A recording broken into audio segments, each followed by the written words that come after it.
You are listening to Radio Long Island City, recorded at our studios near Hell Gate, 9 kilometers north of the Harbor Hill Moraine. And now, the Observatory. The Observatory, Friday the 27th of February, 2026. It is 68 days after the winter solstice. It is 21 days before the spring equinox. The sun rises today at 6:33 a.m. Solar noon takes place today at 12:08 p.m. The sun sets today at 5:45 p.m. Civil twilight ends at 6:12 p.m. and nautical twilight ends at 6:44 p.m. The length of daytime today is 2 minutes, 38 seconds longer than yesterday. The moon is in its waxing gibbous phase and is 83% full at midday. The moon sets today at 4:22 a.m., and then it rises again at 1:27 p.m. The full moon will arrive on Tuesday, the 3rd of March. These are the predicted tides today for Horns Hook. In the morning, high tide, 6:38 a.m., 1 meter 37. In the afternoon, low tide, 1:03 p.m., 0 centimeters. In the evening, high tide, 8:14 p.m., 1 meter 19.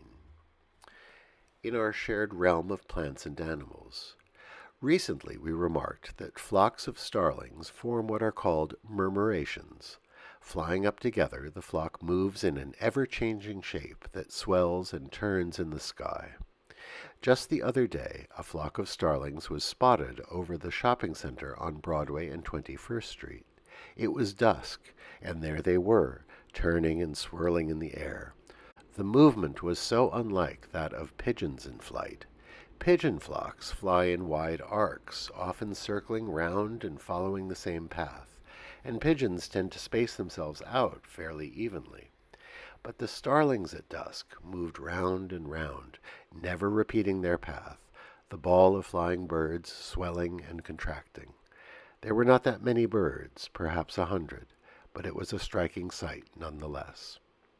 Commemorations.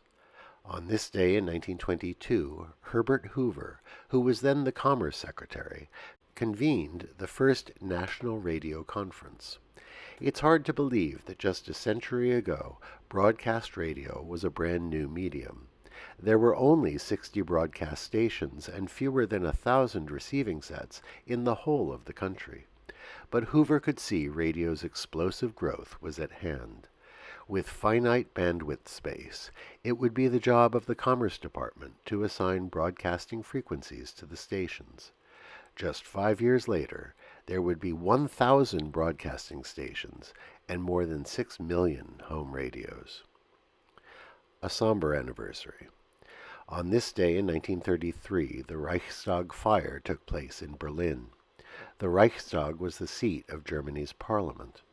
The new Hitler regime blamed the communists and used it as a pretext to suspend civil liberties. It was the beginning of totalitarian rule and the dismemberment of the Weimar Republic. On this day in 2018, Barbra Streisand revealed she had cloned her dog Samantha after its death. Not once, but twice at the same time. The two new puppies, Miss Scarlet and Miss Violet, had distinct personalities, but were physically identical. Whether this is an example of tender affection between a person and her beloved pet, or an example of more money than sense, we leave to our listeners.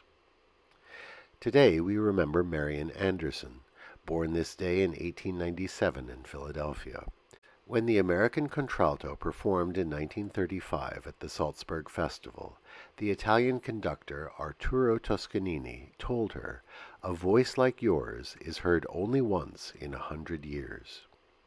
In 1939, the Daughters of the American Revolution refused to allow her to perform at their venue, the Constitution Hall, because she was black.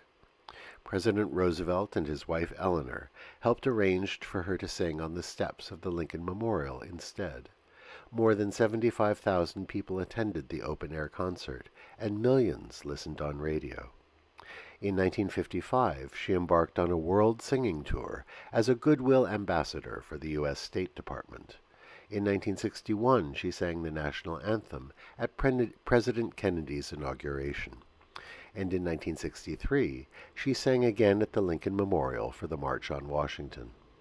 She embarked on her farewell tour in 1965. The first venue at which she sang, Constitution Hall in Washington. Sweet. Remember Marian Anderson today. And that is the Observatory, Friday the 27th of February, 2026.